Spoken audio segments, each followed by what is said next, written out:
Okay, so before we build our hill, let's have a quick chat about equipment that we'll need. So a knife of some description just helps with de-spruing. Some PVA glue. I'm using Sally's Aquid here, which I've had for years. And I always like an old paintbrush, just something so I can move the glue around, and it doesn't need to be anything flash. As an alternative, you might like to use some super glue. In this case, I've got some thin Zapper Gap, which is really runny but going to be good for one of the steps, which I'll show, right? And just some standard Zapper Gap medium super glue. Glue is really a matter of choice, so PVA will work perfectly fine, but you might like to use super glue. Super glue tends to dry a bit quicker, right? And as this is a multi-step process, you might want to speed that bit through. In terms of the kits, you'll have a piece which is something like this, right? And as you can see from that, I've got a base which is the base of the hill. In fact, I've got two of them on this sprue, and then I've got an angled piece here which has got a number 2 on it, and an angled piece here with a number 1 on it. They represent the two sides, and the numbers are going to be important. Within most packs, you'll also potentially have an additional sprue pack, and this is basically for extra bits that we couldn't get on the base sheet. Let's start with this one here. I can see that I've got a couple of spots here where it's sprued in, and so I'm just going to take my knife, I'm just going to cut them through.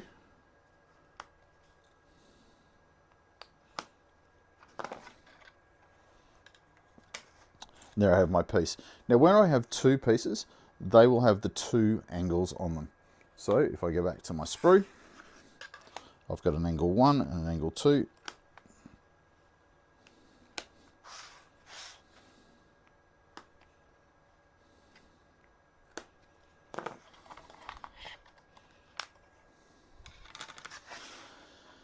Now the idea with these pieces is that they taper down towards the front of the hill.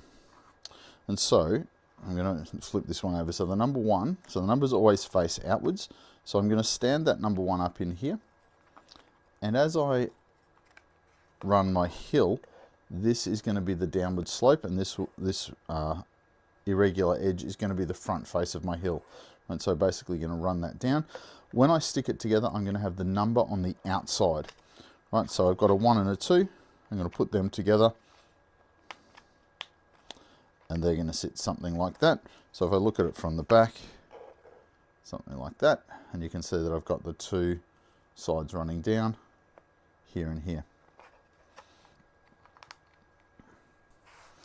The other pieces that I'll need for this single hill is I'll need one of these broad kind of corner joints. Right, it's broad because it actually has a kind of 60-degree angle in it. And then I'll need 2 of these right angle connectors. Now when you see how these go in a second, it'll make perfect sense. Okay, so these little right angle pieces, right, are used to go into the squares on the main board. And they marry to the squares on the vertical piece to try and keep it at right angles. Right, so there's one on each side of those, and I'm going to show you in a moment how to apply those. If I've got these two pieces in, the third angle piece, this one here, is designed to sit across the top here and to keep the separation correct on those back walls, and so hold them in place.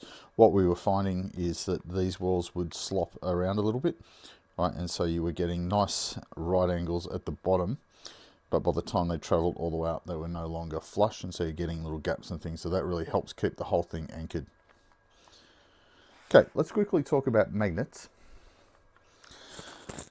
So these circles here are 5mm circles designed to hold 5mm magnets, right? Material's 3mm deep, so I've purchased recently some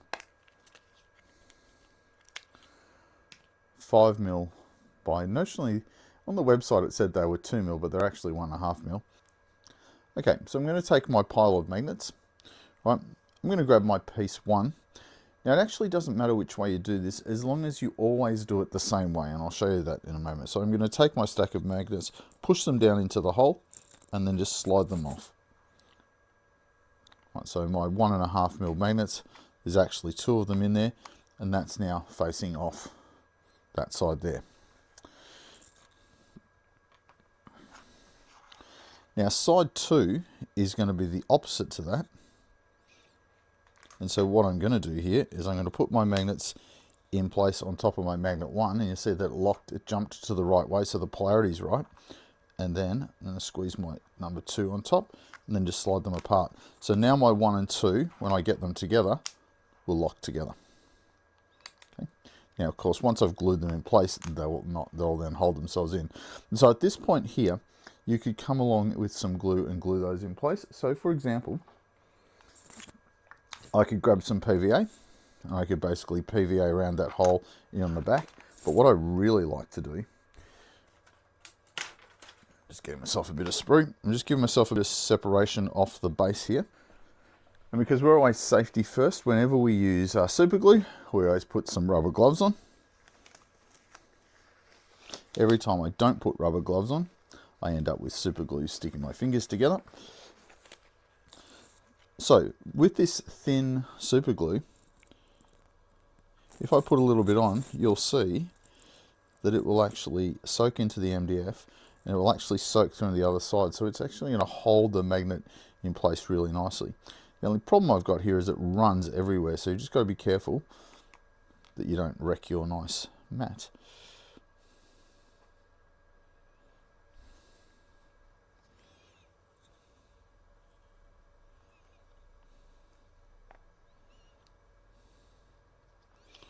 Right, and you can leave those aside. Now the super glue is entirely optional. You don't need to have it in place, and you can also put the magnets in at the last stage once the whole thing is done. I'm just putting in this step here just to show you how that works. Now for the exercise of this build, I've put my magnet pieces aside. I'm going to continue with 2 non-magnetic pieces because, as I said, the magnets are optional and I actually want this video to be completed for you. So I've got my piece 1 and piece 2. I'm going to lie them down so as the 1 and the 2 are face down. So they're facing towards the outside of the piece when I build it.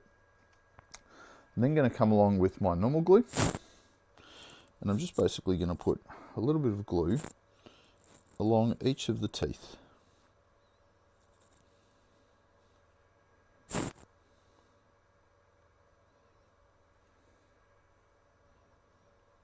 I'm also putting some out in front of the little box that's going to hold the guide.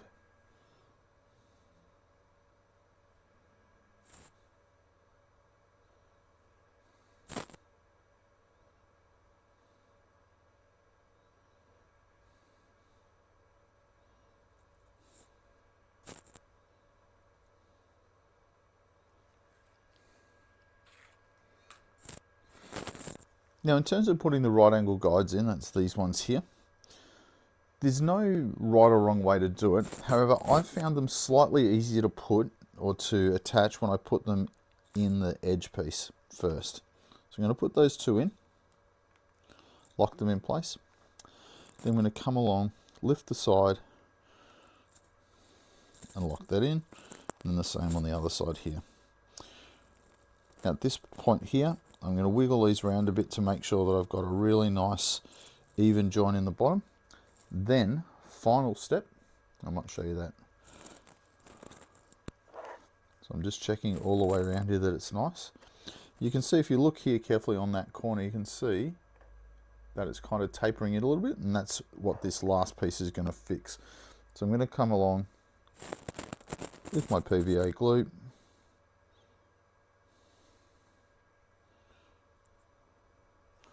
Wrap it around the top there, and then lock this piece in on top. So I'm now just checking that everything's nice and snug. This is forcing those 2 corners to hold the correct position, and that is done. Okay, super quick. Now, in terms of gluing systems, there's other things you could do here. You could use hot glue to hold them in place, so push them in and then run hot glue along them. Or you could use standard super glue, which would also work. Okay. I'm now putting that aside to dry. Here's another piece. I'm going to this time show you this three-sided piece. So in terms of the hill system, we're going to refer to things as two-side, three-side, four-side, five-side, which is basically saying how many open sides has the piece got.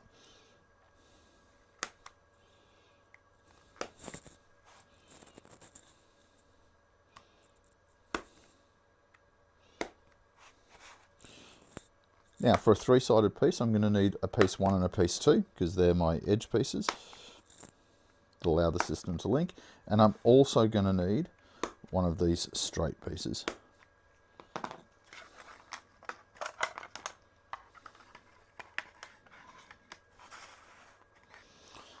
And so again, laying the pieces with the numbers to the outside, you can see I've got something like that. Now in terms of my right angle pieces, I'm going to need 1, 2, 3 of those. So let's get those out of here.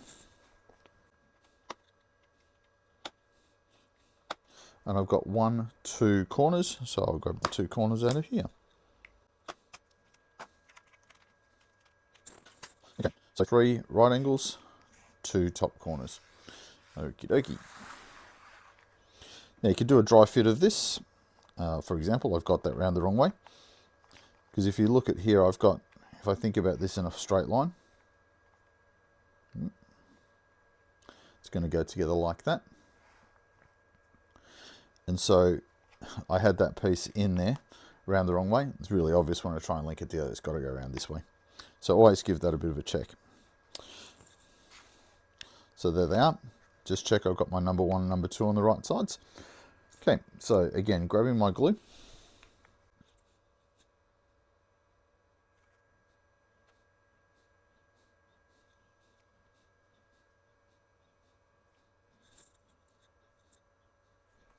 Same as before, I'm going to take my 3 right angle pieces and put them into the sides.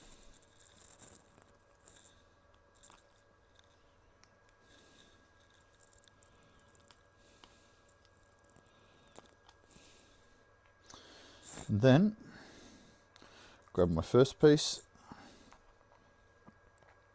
stand it up, lock it in. Grab my second piece, lock that in,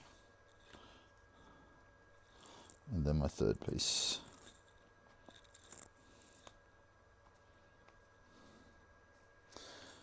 Final thing.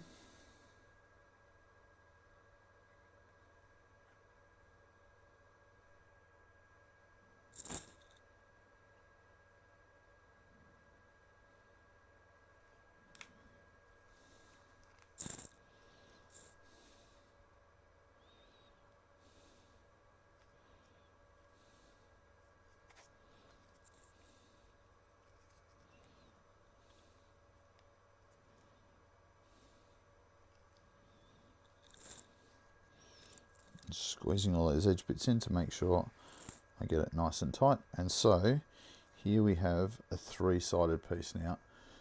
Generally speaking, you don't pick them up and turn them around like this when the glue is still wet, but I'm just showing you.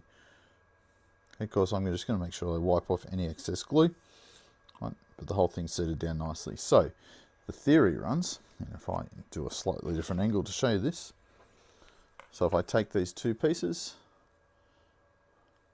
they sit together beautifully like that.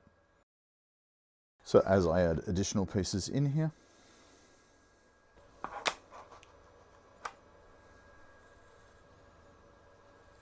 you can see I make a beautifully formed hill.